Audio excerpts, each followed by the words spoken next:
ಎಲ್ಲರಿಗೂ ನಮಸ್ಕಾರ. ನಾನು ರಾಜೇಶ್ವರಿ. ರಾಜಿ ಅಡುಗೆ ಚಾನಲ್ಗೆ ನಿಮ್ಮೆಲ್ಲರಿಗೂ ಸ್ವಾಗತ. ಇವತ್ತಿನ ವಿಡಿಯೋಲಿ ಲಕ್ಷ್ಮಣ ಫಲನ ಬಳಸಿ ಮಿಲ್ಕ್ ಶೇಕ್, ಜ್ಯೂಸ್ ಹಾಗೆ ಐಸ್ ಕ್ರೀಮ್ ಹೇಗೆ ಮಾಡೋದು ಅಂತ ನೋಡೋಣ. ವಿಡಿಯೋ ಸ್ಟಾರ್ಟ್ ಮಾಡೋಕ್ಕೂ ಮುಂಚೆ ಲಕ್ಷ್ಮಣ ಫಲನ ತಿನ್ನೋದ್ರಿಂದ ಏನೆಲ್ಲ ಪ್ರಯೋಜನಗಳಿವೆ ಹಾಗೆ ನಮ್ಮ ಆರೋಗ್ಯಕ್ಕೆ ಎಷ್ಟು ಒಳ್ಳೆಯದು ಅಂತ ಮೊದಲು ತಿಳ್ಕೊಳ್ಳೋಣ. ಈ ಹಣ್ಣು ಸೀತಾಫಲ ಹಾಗೆ ರಾಮಫಲ ಗುಂಪಿಗೆ ಸೇರಿರೋ ಹಣ್ಣಾಗಿದೆ. ಈ ಹಣ್ಣನ್ನು ತಿನ್ನೋದ್ರಿಂದ ರೋಗ ನಿರೋಧಕ ಶಕ್ತಿ ಹೆಚ್ಚಾಗುತ್ತೆ, ಹಾಗೆ ಪ್ರೋಟೀನ್, ವಿಟಮಿನ್ಸ್ ಜಾಸ್ತಿ ಇರೋದ್ರಿಂದ ನಮ್ಮ ದೇಹಕ್ಕೂ ಸಹ ತುಂಬಾ ಒಳ್ಳೆಯದು. ಹಾಗೆ ಎಲ್ಲ ಬಗೆಯ ಕ್ಯಾನ್ಸರ್ ನಿವಾರಣೆ ಆಗುತ್ತೆ ಅಂತ ಸೈಂಟಿಫಿಕಲಿ ಪ್ರೂವ್ ಆಗಿದೆ. ಇದನ್ನು ನಿಯಮಿತವಾಗಿ ಸೇವಿಸೋದ್ರಿಂದ ರಕ್ತದಲ್ಲಿರೋ ಸಕ್ಕರೆ ಅಂಶನ ಕಡಿಮೆ ಮಾಡಿ ಡಯಾಬಿಟಿಸ್ ರೋಗಿಗಳಿಗೆ ತುಂಬಾ ಸಹಾಯ ಮಾಡುತ್ತೆ. ಹಲವಾರು ರೀತಿಯಲ್ಲಿ ನಮ್ಮ ಆರೋಗ್ಯಕ್ಕೆ ತುಂಬಾ ಒಳ್ಳೆಯದಾಗಿರೋ ಈ ಲಕ್ಷ್ಮಣ ಫಲನ ಬಳಸಿ ಇವತ್ತು ಮಿಲ್ಕ್ ಶೇಕ್ ಹಾಗೆ ಜ್ಯೂಸ್ ಹಾಗೆ ಮಕ್ಕಳಿಗೆ ತುಂಬಾ ಇಷ್ಟವಾದಂತಹ ಐಸ್ ಕ್ರೀಮ್ ಹೇಗೆ ಮಾಡೋದು ಅಂತ ನೋಡೋಣ ಬನ್ನಿ. ಲಕ್ಷ್ಮಣ ಫಲ ನೋಡೋದಕ್ಕೆ ನೋಡಿ ಈ ರೀತಿ ಇರುತ್ತೆ. ನಾವು ಯಾವಾಗಲೂ ಬಳಸೋ ಸೀತಾಫಲ ಇದ್ದಾಗೆ ಇದು ಇರೋದಿಲ್ಲ, ಸ್ವಲ್ಪ ಡಿಫ್ರೆಂಟ್ ಆಗಿರುತ್ತೆ. ಮೇಲೆ ಹೊಟ್ಟೆಲ್ಲ ಸೀತಾಫಲಕ್ಕಿದ್ದಷ್ಟು ಗಟ್ಟಿ ಇರೋದಿಲ್ಲ, ತೆಳುವಾಗೇ ಇರುತ್ತೆ. ಇದು ಈಗ ಸ್ವಲ್ಪ ಗಟ್ಟಿಯಾಗಿ ಕಾಯಾಗಿರೋದ್ರಿಂದ ನಾನು ಹಣ್ಣಾಗಿರೋ ಈ ಲಕ್ಷ್ಮಣ ಫಲನ ಬಳಸಿ ಇವತ್ತು ನಾನು ಜ್ಯೂಸ್ ಹಾಗೆ ಐಸ್ ಕ್ರೀಮ್ನ ಮಾಡ್ತಾ ಇದ್ದೀನಿ. ಹಣ್ಣಿದ್ರೆ ಈ ಬಣ್ಣ ಇರುತ್ತೆ, ಕಾಯಿದ್ರೆ ಈ ರೀತಿ ಹಸಿರು ಬಣ್ಣದಲ್ಲಿರುತ್ತೆ. ಲಕ್ಷ್ಮಣ ಫಲನ ಕಾಯಿದ್ದಾಗ ಬಳಸೋದಕ್ಕಿಂತ ಈ ರೀತಿ ಹಣ್ಣಾದ್ಮೇಲೆ ಬಳಸೋದ್ರಿಂದ ರುಚಿ ತುಂಬಾ ಚೆನ್ನಾಗಿರುತ್ತೆ. ಈಗ ಸ್ಪೂನಿಂದ ಇದರೊಳಗಡೆ ಇರೋ ಪಲ್ಪೆಲ್ಲ ತೆಗೆದು ಒಂದು ಪಾತ್ರೆಗೆ ಸೇರಿಸ್ಕೊಳ್ಳೋಣ. ಈ ಹಣ್ಣಲ್ಲಿ ಸೀತಾಫಲದಲ್ಲಿ ಇದ್ದಷ್ಟು ಬೀಜಗಳು ಇರಲ್ಲ, ಹಾಗೆ ಸೀತಾಫಲ ಇದ್ದಷ್ಟು ಸಾಫ್ಟಾಗೂ ಸಹ ಇರೋದಿಲ್ಲ. ನಾರಿನಂಶ ಜಾಸ್ತಿ ಇರುತ್ತೆ, ಹಾಗೆ ಹುಳಿ ಮತ್ತು ಸಿಹಿ ಎರಡೂ ಸಹ ಸಮವಾಗೇ ಇರುತ್ತೆ. ಇದರಲ್ಲಿರೋ ಪಲ್ಪೆಲ್ಲ ಒಂದು ಪಾತ್ರೆಗೆ ಸೇರಿಸಿದ ನಂತರ ಕೈಯಲ್ಲೇ ಈ ರೀತಿ ಬೀಜಗಳನ್ನ ಸಪ್ರೇಟ್ ಮಾಡ್ಕೊಳ್ಳೋಣ. ಇದರಲ್ಲಿ ನಾರಿನಂಶ ಜಾಸ್ತಿ ಇರೋದ್ರಿಂದ ಹಾಗೆ ತಿನ್ನೋದಕ್ಕಿಂತ ಮಿಲ್ಕ್ ಶೇಕ್ ಅಥವಾ ಈ ರೀತಿ ಜ್ಯೂಸ್ ಮಾಡಿ ಕುಡಿಯೋದೇ ತುಂಬ ಒಳ್ಳೆಯದು.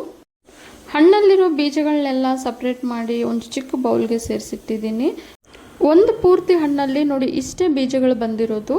ಈಗ ಈ ಪಲ್ಪನ್ನೆಲ್ಲ ಒಂದು ಮಿಕ್ಸಿ ಜಾರ್ಗೆ ಸೇರಿಸಿ ನೈಸಾಗಿ ಪೇಸ್ಟ್ ಮಾಡ್ಕೊಳ್ಳೋಣ. ನೀರನ್ನು ಸೇರಿಸ್ದೇನೆ ನೈಸಾಗಿ ರುಬ್ಬಿ ಒಂದು ಪಾತ್ರೆಗೆ ಸೇರಿಸ್ಕೊಳ್ಳೋಣ.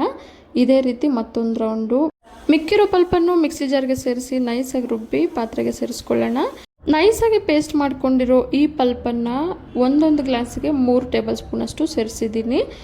ಮೊದಲು ನಾನಿಲ್ಲಿ ಮಿಲ್ಕ್ ಶೇಕ್ ಮಾಡ್ತಾ ಇದ್ದೀನಿ. ಮಿಲ್ಕ್ ಶೇಕ್ ಮಾಡೋದಕ್ಕೆ ಮೊದಲೇ ಪಲ್ಪನ್ನು ಸೇರಿಸಿಟ್ಟಿರೋ ಗ್ಲಾಸಿಗೆ 2 ಟೇಬಲ್ ಸ್ಪೂನ್ ಅಷ್ಟು ಬೆಲ್ಲನ ಸೇರಿಸಿ ಈಗ 1 ಗ್ಲಾಸಷ್ಟು ಹಾಲನ್ನು ಸೇರಿಸ್ಕೊಳ್ತಾ ಇದ್ದೀನಿ. ಚಿಟಿಕೆ ಏಲಕ್ಕಿ ಪುಡಿನ ಸೇರಿಸಿ ಚೆನ್ನಾಗಿ ಮಿಕ್ಸ್ ಮಾಡ್ಕೊಳ್ಳೋಣ.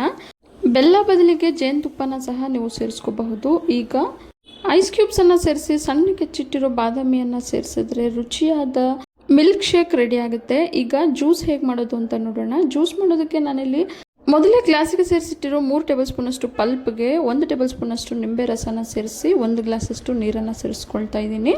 ಈ ಜ್ಯೂಸ್ಗೆ ಜೇನುತುಪ್ಪನಾದರೂ ಬಳಸ್ಕೋಬಹುದು ಅಥವಾ ಬೆಲ್ಲನಾದರೂ ಬಳಸ್ಕೋಬಹುದು. ನಾನಿಲ್ಲಿ 1 ಟೇಬಲ್ ಸ್ಪೂನ್ ಅಷ್ಟು ಉಂಡೆ ಬೆಲ್ಲನ ಸೇರಿಸಿ ಮಿಕ್ಸ್ ಮಾಡ್ಕೊಳ್ತಾ ಇದ್ದೀನಿ. ಬೆಲ್ಲ ಕರಗಿದ ನಂತರ ಐಸ್ ಕ್ಯೂಬ್ಸನ್ನು ಸೇರಿಸ್ಕೊಳ್ತಾ ಇದ್ದೀನಿ. ರುಚಿಯಾದ ಲಕ್ಷ್ಮಣ ಫಲ ಹಣ್ಣಿನ ಜ್ಯೂಸ್ ಸರ್ವ್ ಮಾಡೋದಕ್ಕೆ ರೆಡಿಯಾಗಿದೆ.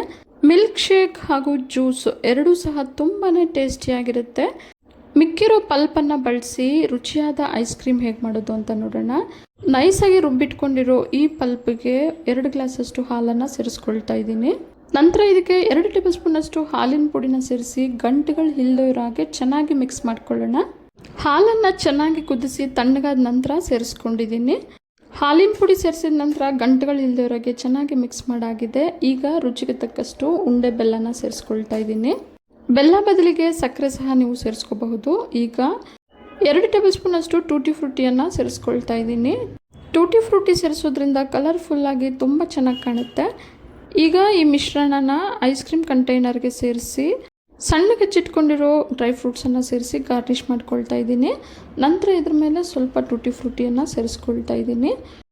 ತುಂಬಾ ಕಲರ್ಫುಲ್ಲಾಗಿ ಕಾಣ್ತಿದೆ ಅಲ್ವಾ? ರುಚಿನೂ ಸಹ ಅಷ್ಟೇ ಚೆನ್ನಾಗಿರುತ್ತೆ. ಈಗ ಲಿಡ್ಡನ್ನು ಮುಚ್ಚಿ 5 ರಿಂದ 6 ಅವರ್ ಫ್ರೀಸ್ ಆಗೋದಕ್ಕೆ ಇಡೋಣ.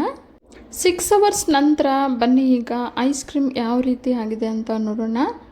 ತುಂಬ ಚೆನ್ನಾಗಾಗಿದೆ. ಮಕ್ಕಳಿಗೆ ಈ ಹಣ್ಣು ಸ್ವಲ್ಪ ಹುಳಿ ಸ್ವಲ್ಪ ಸಿಹಿ ಇರೋದ್ರಿಂದ ತಿನ್ನೋದಕ್ಕೆ ಸ್ವಲ್ಪ ಕಷ್ಟ ಅನಿಸ್ಬೋದು. ಹಾಗಾಗಿ ಈ ರೀತಿ ಐಸ್ ಕ್ರೀಮ್ ಮಾಡಿಕೊಟ್ರೆ ತುಂಬಾ ಇಷ್ಟಪಟ್ಟು ತಿಂತಾರೆ. ಈಗ ನಾನು ಐಸ್ ಕ್ರೀಮ್ ಸರ್ವ್ ಮಾಡೋದಕ್ಕೆ ಸಣ್ಣ ಕೆಚ್ಚಿಟ್ಕೊಂಡಿರೋ ಮಾವಿನ ಹಣ್ಣನ್ನು ಸೇರಿಸ್ಕೊಂಡಿದ್ದೀನಿ. ನಂತರ ಇದ್ರ ಮೇಲೆ ಐಸ್ ಕ್ರೀಮನ್ನು ಸೇರಿಸ್ಕೊಳ್ಳೋಣ. ಮ್ಯಾಂಗೋ ಅಲ್ಲದೆ ನಿಮ್ಗೆ ಇಷ್ಟವಾಗೋ ಯಾವುದೇ ಹಣ್ಣನ್ನು ಸೇರಿಸ್ಕೋಬಹುದು. ಈಗ ಐಸ್ ಕ್ರೀಮ್ ಮೇಲೆ ಸ್ವಲ್ಪ ಟೂಟಿ ಫ್ರೂಟಿಯನ್ನು ಸೇರಿಸಿ ಗಾರ್ನಿಷ್ ಮಾಡ್ಕೊಳ್ತಾ ಇದ್ದೀನಿ. ಆರೋಗ್ಯಕ್ಕೆ ತುಂಬಾ ಉಪಯೋಗಗಳಿರೋ ಈ ಲಕ್ಷ್ಮಣ ಫಲನ ಬಳಸಿ ಮಾಡಿರೋ ಇವತ್ತಿನ ಐಸ್ ಕ್ರೀಮ್, ಮಿಲ್ಕ್ ಶೇಕ್ ಹಾಗೂ ಜ್ಯೂಸ್ ನಿಮಗೆಲ್ಲ ಇಷ್ಟ ಆಗಿದೆ ಅಂದ್ಕೊಂಡಿದ್ದೀನಿ. ಇಷ್ಟ ಆಗಿದ್ದರೆ ಈಗಲೇ ಒಂದು ಲೈಕ್ ಮಾಡಿ, ಹಾಗೆ ನಿಮ್ಮ ಫ್ಯಾಮಿಲಿ ಆ್ಯಂಡ್ ಫ್ರೆಂಡ್ಸ್ ಜೊತೆ ಶೇರ್ ಮಾಡಿ. ಮತ್ತಷ್ಟು ಸುಲಭ ಹಾಗೂ ರುಚಿಯಾದ ರೆಸಿಪಿಗಳಿಗೋಸ್ಕರ ರಾಜಿ ಅಡುಗೆನ ಸಬ್ಸ್ಕ್ರೈಬ್ ಮಾಡ್ಕೊಳ್ಳಿ. ಮತ್ತೊಂದು ರುಚಿಯಾದ ರೆಸಿಪಿಯೊಂದಿಗೆ ಮುಂದಿನ ವಿಡಿಯೋದಲ್ಲಿ ಸಿಗೋಣ. ಧನ್ಯವಾದಗಳು.